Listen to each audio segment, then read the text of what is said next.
Alright, morning adventurers. Okay, so we're gonna go get set up on some carp, some catfish, and some bluegill fishing. So, pretty simple. Come toward me here, Justin. I have a piece of my Shad Alternative FishBites, the Yaman one. Let's see here if I get this back, right here. These are typically, I believe, 3/4 inch strips. I'm gonna cut it in half, 3/4, ½ inch, just a tiny little piece like this. This is what we were using out on the jetty. Same size, works just great. I've got a size 4 hook, 1/8 ounce weight. I don't need a lot. I want it to stay pretty up high. These fish are going to be up high in the water column because they're used to people feeding them. So I'm literally just going to stab it once, rotate it around, stab it a second time. Just the gap of the hook is all I need. And then I'm going to come around for a third point.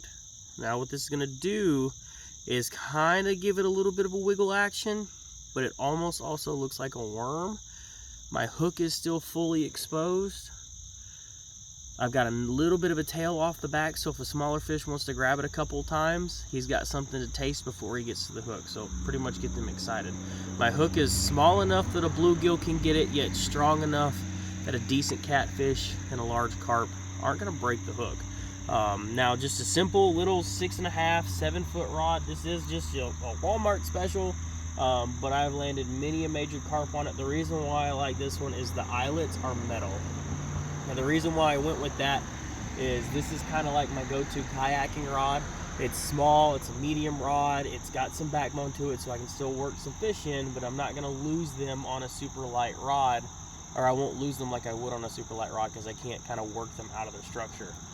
Anytime you're going to be around other boats, docks, things like that, you got to take into consideration that you've got to pull them out a lot of the times from under those boats, under the props, under the different parts of docks and things that are anchored down there. So just a decent little setup. We'll get the drag set up on that one and we'll get out to the water and show you what we're getting. Okay, adventurers setup number 2. We have the same size 4 hook. I've got about 6 foot of, I don't know, whatever size leader this is. It's probably like 20 pounds, honestly, on my fly rod. I've got 7 weight fly line floating, weight forward, to a 9 foot fly rod. Yes, I don't know why I punished myself this way, but fly fishing in a kayak for larger fish that are going to pull you around docks and boats, it's a punishment. It's a workout. You'll see.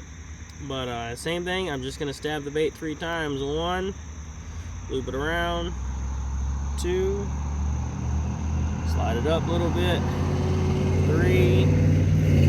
That way I've got that pretty similar little looking bait just like that on my fly rod, and we're about to go get in the water.